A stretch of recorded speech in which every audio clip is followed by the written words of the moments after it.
All right, what's up? This is a what I eat in a week video. I know a couple people have kind of asked to see what my normal week eating looks like. I would say like a couple disclaimers right off the top. One, I'm not a registered dietitian, and this shouldn't be taken as advice. One, because I don't have like the proper certifications for that. But then two, even if you and I happen to be the same height and weight and age, like we could eat the exact same things, exercise the exact amount as one another, and still have different results because part of this is genetics and other external factors. So I'm hoping to kind of show you this for the entertainment value and also to kind of like explain that I really do try to eat pretty well. Like I care about what I put in my body, and that's important to me. And I would say the majority of the fast food that I eat is like what you see me eating on camera. Like I don't eat a ton of junk food, quote unquote junk food, off camera. I do love a good sweet treat. But the other interesting thing is that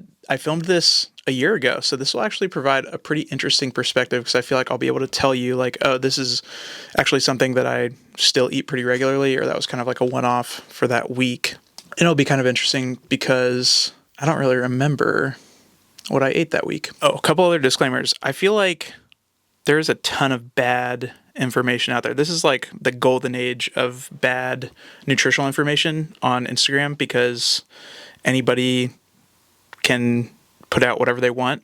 And so I'll just say like right off the bat, I don't think that a lot of the people that are kind of like pushing nutrition advice on social media are super qualified to do so. And so my preference is that I would, and hopefully you as well, would like give thoughtful consideration to people that do have appropriate certifications and education and are referencing well-respected studies and not just kind of what is in the cultural zeitgeist at the moment. Where is this document? Oh, the other thing that I think is worth mentioning, and I promise I'll get to the food in just a second, is that there are a lot of creators out there that eat a lot and then they depict themselves doing like an absurd amount of exercise. And I think that's like super unhealthy because one, it can kind of promote this like burn to earn mentality where you feel like you need to exercise off every single bite of food that you take, which is not good. And two, it shows a misunderstanding of how your like base metabolic rate works, which again, I'm not an expert, but my understanding is that about 80% of the calories that we burn in a given day are just from like straight up existing. So if you laid on a couch all day, your bodily functions would still require, for a 2,000 calorie diet, we'll say 1,600 calories. And it's really just like the extra 400 in that example that you would hypothetically like burn off through movement. But a lot of people also don't realize that it's not just exercise, like it's getting up, doing laundry, walking up the stairs, etc. So like there's this one guy that will like eat 10,000 calories of something and then try to burn off 10,000 calories of something.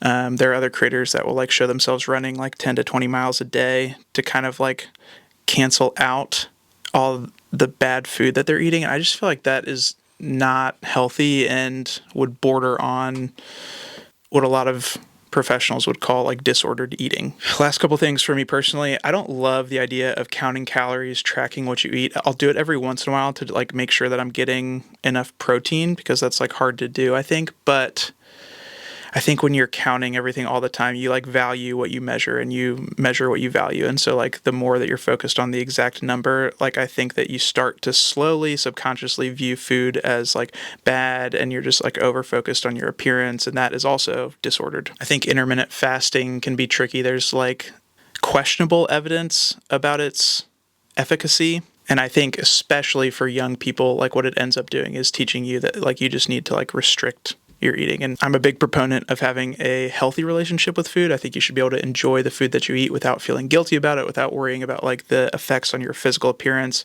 And then to like supplement that, I think you should also enjoy movement, like incorporate movement that you enjoy into your life, not because you hate your body, but because you're almost like rejoicing in your ability to move. So yeah, I don't know. I could go on a soapbox for a while, but if your goal is like just a number on a scale, you could essentially reduce your health, like everything, to just like, how can I make that number lower?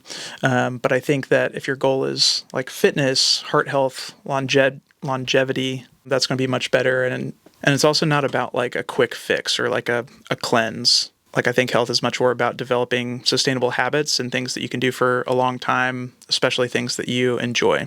This is a cool quote from Katie Spada, who is the dietitian featured in the Taco Bell documentary. She says, there's so many reasons to move your body that have nothing to do with hating, shrinking, or changing your body or burning off food.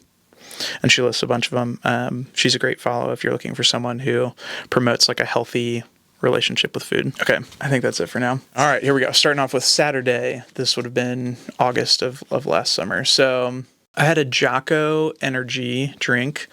I don't really drink a lot of these anymore, mostly because I don't think they taste that great and they're a little bit more on the expensive side. I do still drink a decent amount of energy drinks, which I don't feel like is the best just in terms of like caffeine intake. For breakfast, I had a sausage crunch wrap from Taco Bell because I was just getting a little treat on the way back from the gym.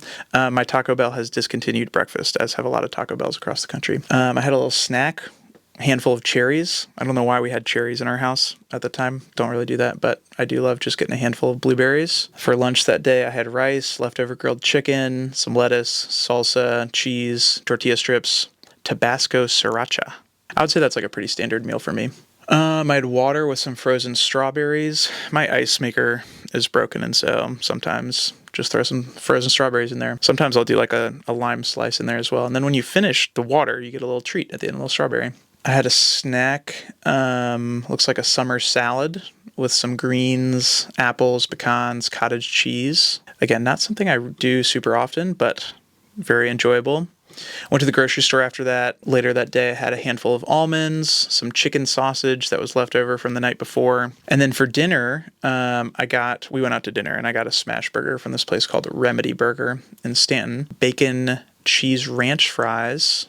And then I ended up eating like half of my wife's burger. She was pregnant at the time and very nauseous when she ate. And so I ended up getting a little extra burger for me there. And then we got gelato for dessert. I made a little note here that I probably overdid it with the extra burger just because of how I felt going to bed. Just like overall feeling like a kind of a B- going to bed. Okay, the next morning I made these egg bites, and this is still like a staple of my week-to-week meal prep. It's just like egg whites or liquid eggs from the grocery store with some form of breakfast meat, like sausage, and then sometimes I'll put cheese or like bits of onion or pepper in there, and cracked pepper is good on the top. I also like to eat those with hot sauce. For lunch, there was this event I went to after church, and so there was like a lot of pulled pork, had some Doritos, watermelon, some cookies. For dinner that night, I had a chicken pasta dish with pesto and Alfredo sauce. My wife is gluten-free, and I would say that gluten-free pasta has gotten a lot better, but when it's leftover, it just doesn't last super well, so that's a bummer. And then I had a watermelon Waterloo to drink. Still a big Waterloo guy. I would say that I wasn't really big into seltzer until recently, but Waterloo I feel like is not just one of those like hint of a flavor. It actually feels like it tastes like something, so I enjoy it. And then for dessert, I had a little bit of extra dark chocolate. I'm a big fan of like stuff that's sweet, but also like satiating, because dark chocolate I feel like I enjoy, first of all, but then you also don't need like a lot of it. And I went to bed feeling a lot better that night. On Monday morning, I went to the gym. I could probably do a whole other video about what's regular exercise for me, but again, I would encourage like movement that you enjoy on a regular basis, and I typically try to get to the gym like 3 times a week. I had breakfast at Waffle House. I'll tell you what, I guess I ate out like a decent amount this week. I had a bacon, egg, and cheese biscuit, a sausage, egg, and cheese biscuit, and waffle sauce and Tabasco on top as condiments. And I left a little note here that says this meal left me feeling a little lethargic. Not a huge surprise there. A little bit later, I had a couple handfuls of blueberries, and then a peach Waterloo. Sometimes when I'm getting work done, it's just nice to have like a cold drink in your hand, like so.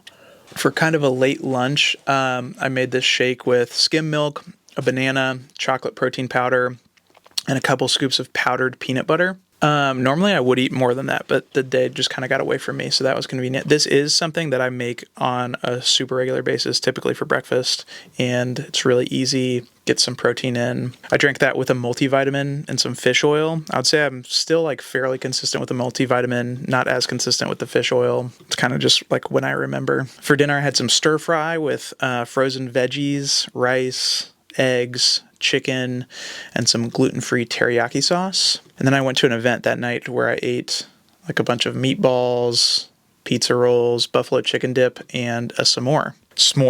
I also have a note on here that I went to Cookout after that, I guess, and I got a large Coke Zero and then a refill. I would say that over the last 2 years, I've made the switch from like full sugar sodas to zero sugar sodas like Coke Zero.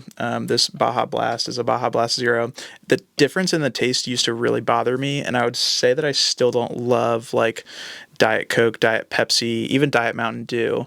But some of the zeros I feel like have really come around, at least in my mind. So that's been an easy switch where I do feel like, yeah, just the sugar content in regular soda, like a regular Mountain Dew, just has like an absurd amount of sugar. And so this is something that I do enjoy.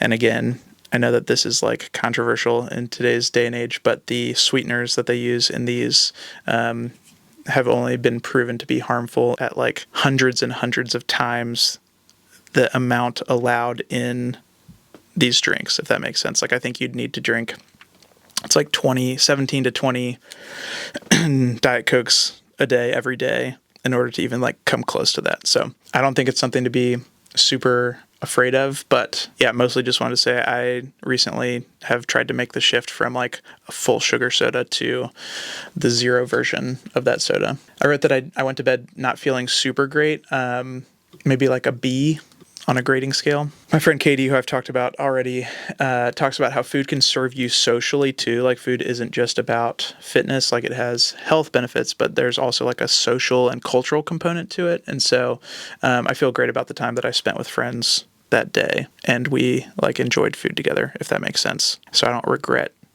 eating that food. Okay, Tuesday I went on a 3-mile run. I had some more water with strawberries, and for breakfast I had 000 Oikos yogurt with some blueberries. I love 000. That is something that it's like high protein and it's really tasty. I get the vanilla flavor, and that's still definitely something that I had a lot. I had a Jocko Go again. I wrote a note that I spilled most of it, so that's a bummer. And then at some point I had a bubbly. I don't know why we had bubbly in our fridge. We don't normally buy that. And then for lunch I had leftover stir fry. For snacks I had a banana and a handful of blueberries. And then for dinner I made homemade wings, and I tried to do like a garlic parm / buffalo combo for the sauce, some carrots and celery on the side, and a peach Waterloo to drink. This is definitely not something that I do on a regular basis. I feel like that is maybe the last time that I made wings at home. So that is not super normal for me. Had a little more dark chocolate for dessert. I wrote that I went to bed feeling great. Wednesday, I went to the gym that morning. I volunteer with this outreach organization for high school students, and that was their first day of school. So we were passing out donut holes. So I had a donut hole and then a celebratory donut after that with my friends Sarah and Austin.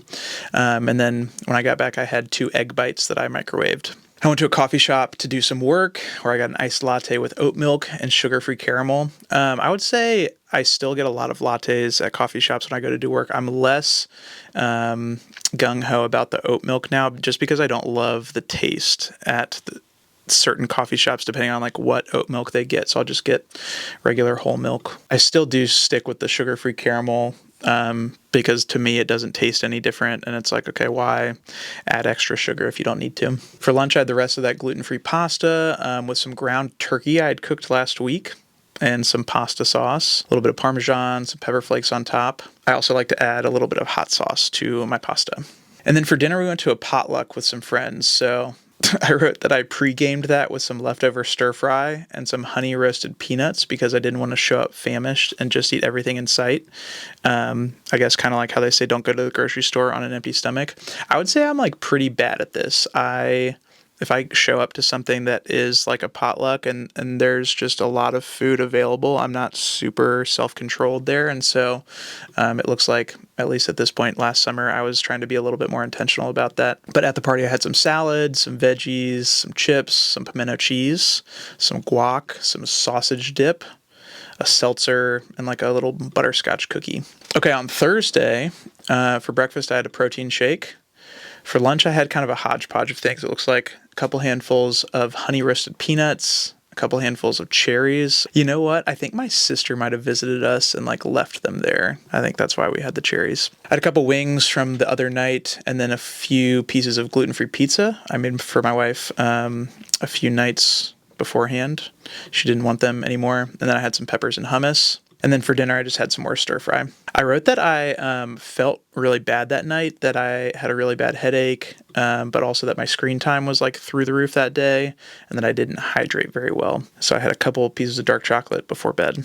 All right, Friday. This is the last day. I was supposed to go to the gym. I was planning on going to the gym, but ended up skipping it to have more time to edit the video that I was working on. I would say that's like fairly common, that like other stuff will take precedence over the gym or running. And I think it's good to both like try not to miss multiple days in a row. Like if you go Monday, Wednesday, Friday, like try not to miss both a Wednesday and a Friday. But then also to like have grace for yourself and not have it be your end all be all. For breakfast, I had 3 egg bites and it looks like I had a seltzer as I sat down to edit. I was drinking a lot of seltzer this week. I would say that I consume slightly less seltzer now, but yeah, I feel like in general, it's like a good replacement drink if you do drink a lot of soda. For snacks, I had a banana and a bunch of beef jerky. For lunch, it looks like I was running around town filming some stuff, so I picked up a burrito from Sheetz. We don't have a Chipotle or like a Qdoba or anything in our town, so unfortunately Sheetz is kind of the best large burrito. Taco Bell obviously has burritos, but they're not as filling as what you would get at Chipotle, and so I kind of have to settle for the MTO burritos from Sheetz. I also like to have like a fun energy drink while I edit, so I grabbed 2 Ghosts. I was only going to drink one of those, but there were 2 for $4. I used to drink Reign Energy, but they're 300 milligrams of caffeine per can, and that's just like way too much caffeine. Start to kind of get the jitters, get like tight in my chest. So tried to scale back on the caffeine a little bit. And I wrote that I think I had some honey roasted peanuts at some point in there. I can't remember. I would say, yeah, the honey roasted peanuts, I still do like kind of like a trail mix type thing that I make with like regular peanuts, almonds, dark chocolate chips, and then like peanut butter bites, which it's like high in protein, but also like got some fats and sugars in there. So maybe not the healthiest snack, but I definitely enjoy it. Looks like I had a couple more handfuls of blueberries. And then for dinner, I finished off the wings, almost finished off the stir fry, and finished off the dark chocolate.